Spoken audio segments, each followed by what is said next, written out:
जिस तरह जावास्क्रिप्ट, जेक्यूरी और डिफरेंट प्रोग्रामिंग लैंग्वेजेस में हम फंक्शंस डिक्लेयर कर सकते हैं और स्पेसिफिक फंक्शनैलिटीज जिसको हमने बार बार यूज करना होता है उसको फंक्शंस में इनकैप्सुलेट कर सकते हैं। उसी तरह से हम लोग पीएचपी में भी फंक्शंस को यूज कर सकते हैं। फंक्शंस में हम फंक्शंस तब क्रिएट करते हैं जब हमारे पास स्क्रिप्ट में कोई ऐसा कोड होता है जिसे हमने किसी स्पेसिफिक इवेंट पे बार बार एग्जीक्यूट करना होता है या इन फ्यूचर हमें उसे यूज करना होता है। जब हम किसी एक स्पेसिफिक इवेंट कोई अकर होता है या फॉर एग्जांपल यूजर कोई बटन क्लिक करता है या पेज लोड होता है तो उस पे हम उसके लिए हम लोग उस तरह के कोड को एक फंक्शन में इनकैप्सुलेट कर लेते हैं कि जब भी पेज लोड हो या यूजर ये स्पेसिफिक बटन क्लिक करे तो ये फंक्शन इन्वोक हो जाए। तो फंक्शन जिस तरह हम बाकी लैंग्वेजेस में डिक्लेयर करते हैं उसी तरह से है पीएचपी में भी हम डिक्लेयर करते हैं कि फंक्शन का एक स्पेसिफिक नेम होता है, उसकी बॉडी होती है और उसको हम पैरामीटर्स भी पास कर सकते हैं। जो भी फंक्शन का नेम होता है वो लेटर या अंडरस्कोर से स्टार्ट होगा, वो नंबर से स्टार्ट नहीं होगा। और फंक्शन कीवर्ड जो है वो बताएगा कि ये जो कोड है ये इट इज अ फंक्शन। जिस तरह यहाँ पर जो है हम लोग ये पीएचपी टैग्स में हमने फंक्शन का नेम क्या है, राइट नेम्स। और ये फंक्शन क्या डिस्प्ले कर रहा है, काइजिम रेफसेंस, यानी कि ये एक स्पेसिफिक पर्सन का नेम रिप्रेजेंट कर रहा है।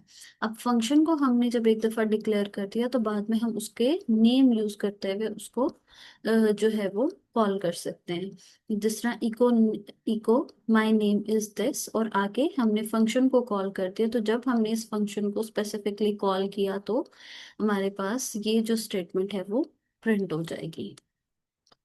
इसी तरह फंक्शन को हम पैरामीटर्स भी पास कर सकते हैं। Parameters are just like variables जो कि उस स्पेसिफिक फंक्शन को हम एज इनपुट पास करेंगे और वो फंक्शन जो है उन पैरामीटर्स के ऊपर काम करेगा। तो पैरामीटर्स जो है हम पैरेंथेसिस के अंदर पास करते हैं कि फंक्शन फंक्शन नेम, और ये पैरेंथेसिस के अंदर हम इन पैरामीटर्स को पास करेंगे, यानी कि कोई भी वैल्यू इस वेरिएबल के थ्रू इस फंक्शन को हम इनपुट दे सकते हैं। जिस तरह यहाँ पर एको के बाद फंक्शन कॉल किया गया और अब यहाँ पर जो है पैरेंथेसिस में हम एक वैल्यू पास कर रहे हैं।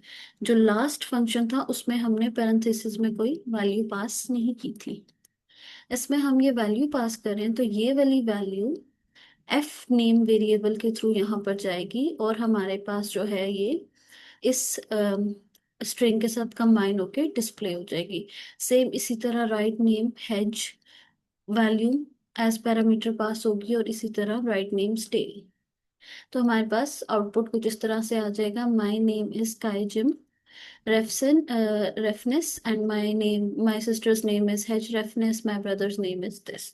तो इस तरह से हम वेरिएबल्स एज जो पैरामीटर्स हैं, वैल्यूज हैं, उनको एज पैरामीटर्स फंक्शन में पास कर सकते हैं। इसी तरह से एक फंक्शन में एक से ज्यादा पैरामीटर्स भी हम पास कर सकते हैं। जिस तरह एफ नेम कॉमा पंक्चुएशन, अब यहाँ पर दो पैरामीटर्स पास हो रहे हैं। तो जब इस फंक्शन को कॉल किया जाएगा तो उसमें पहले पैरामीटर की value comma then second parameter की वैल्यू पास की जाएगी। इसी तरह हम एक से ज्यादा पैरामीटर्स भी एज फंक्शन को हम जो है वो पास कर सकते हैं। पीएचपी में हमारे पास दो इंपॉर्टेंट फंक्शंस होते हैं, एक गेट फंक्शन होता है, एक पोस्ट फंक्शन होता है। जो गेट फंक्शन है ये बिल्ट इन फंक्शन है पीएचपी का। ये हमारे पास जो फॉर्म है, फॉर्म जब एक क्लाइंट सर्वर को सेंड करता है तो ये मेथड डिफाइन करता है कि वो वाला डेटा जो क्लाइंट सर्वर को भेजेगा वो किस तरह से आएगा। तो अगर फॉर्म में हम गेट मेथड डिफाइन कर देंगे कि गेट फंक्शन के थ्रू जो है वो क्लाइंट सर्वर को डेटा भेजेगा, तो गेट मेथड के थ्रू जो भी डेटा क्लाइंट सर्वर को भेजता है वो ब्राउजर की एड्रेस बार में डिस्प्ले हो जाता है उसके यूआरएल में। और उसकी जो लिमिट है वो भी हमारे पास जो है वो मैक्सिमम 100 कैरेक्टर्स सेट होती है। जैसे कि हम इस एग्जांपल में देखते हैं कि ये क्लाइंट साइड पे एक फॉर्म है, ठीक है। उस पे एक्शन लिखा हुआ है वेलकम डॉट पीएचपी, यानी कि ये सर्वर को डेटा जाएगा, अ, ठीक है, वेलकम डॉट पीएचपी फाइल के थ्रू। और इसमें मेथड कौन सा यूज होगा? गेट मेथड होगा।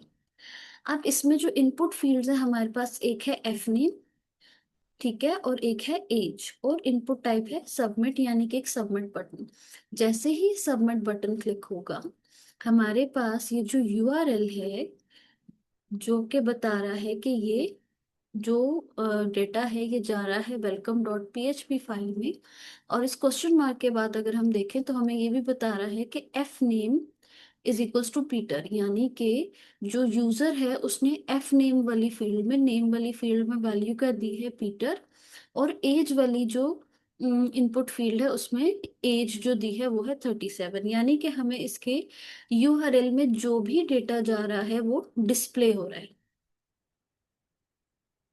ठीक है, तो ये यूआरएल जो है वो इस क्लाइंट वाली साइड की जो फाइल की इंफॉर्मेशन है वो कैरी करके लेके जा रहा है।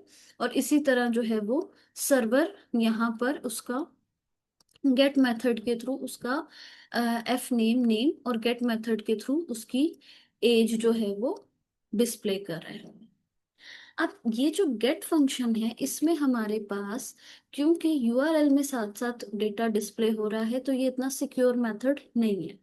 ये फंक्शन हम तभी यूज करते हैं जब हमारे पास डेटा जो है वो बहुत ज़्यादा कॉन्फिडेंशियल नहीं होता, और हमारे पास जो है हमने लिमिटेड या स्मॉल अमाउंट ऑफ डेटा जो है वो सर्वर को सेंड करना होता है। तो यूजुअली हम गेट मेथड सेंसिटिव डेटा यानी पासवर्ड या दूसरी कॉन्फिडेंशियल इंफॉर्मेशन के लिए हम लोग गेट मेथड यूज नहीं करते, क्योंकि ये यूआरएल में सारा डेटा डिस्प्ले करवा सकता है जिससे हमारा डेटा इजीली हैक हो सकता है।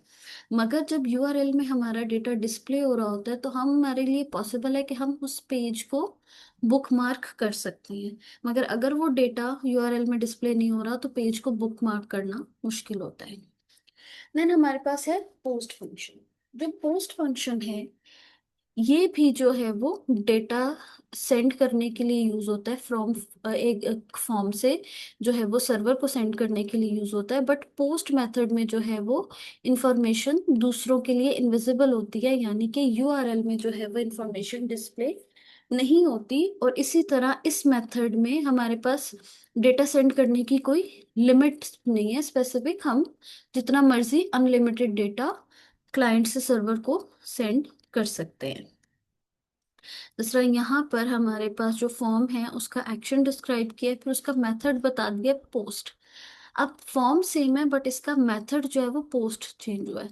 अब इसके यूआरएल में हमारे पास नेम और एज की वैल्यू डिस्प्ले नहीं होगी। और उसी तरह से जो आपके पास पीएचपी फाइल है जो कि सर्वर साइड पे है, उस पे कुछ इस तरह से डेटा डिस्प्ले होगा, एको। ये HTML स्पेशल कैरेक्टर्स, ये एक फंक्शन है जो कि आपके अगर नेम में कोई स्पेशल कैरेक्टर्स हैं तो उसको ओमिट कर सकता है। और इसी तरह जो इंट है ये भी एक फंक्शन है जो कि आपके, क्योंकि हमें पता है एज जो है वो इंटीजर वैल्यू है तो उसको इंटीजर में कन्वर्ट कर देगा। तो अदरवाइज हमारे पास जो ये फील्ड्स हैं नेम और एज, इनका डेटा यूआरएल में डिस्प्ले नहीं होगा, तो इट मीन्स कि हमारा जो डेटा है वो सिक्योर रहेगा और हम कॉन्फिडेंशियल डेटा जो है वो पोस्ट मेथड के थ्रू इजीली सेंड कर सकते हैं। मगर क्योंकि डेटा जो है वो यूआरएल में डिस्प्ले नहीं होगा तो उस पेज को बुक मार्क करना भी हमारे लिए पॉसिबल नहीं होगा। तो अगर हमने सेंसिटिव डेटा भेजना है या कॉन्फिडेंशियल डेटा भेजना है और अनलिमिटेड डेटा भेजना है, यानी कि लार्ज अमाउंट ऑफ डेटा भेजना है, तो तब हम पोस्ट मेथड यूज करेंगे। मगर जब हमने लार्ज अमाउंट ऑफ डेटा नहीं भेजना और हमने जो है वो पेज को बुकमार्क भी करना है और हमारा डेटा जो है वो इतना सेंसिटिव नहीं है, कॉन्फिडेंशियल नहीं है, तब हम गेट मेथड भी यूज कर सकते हैं।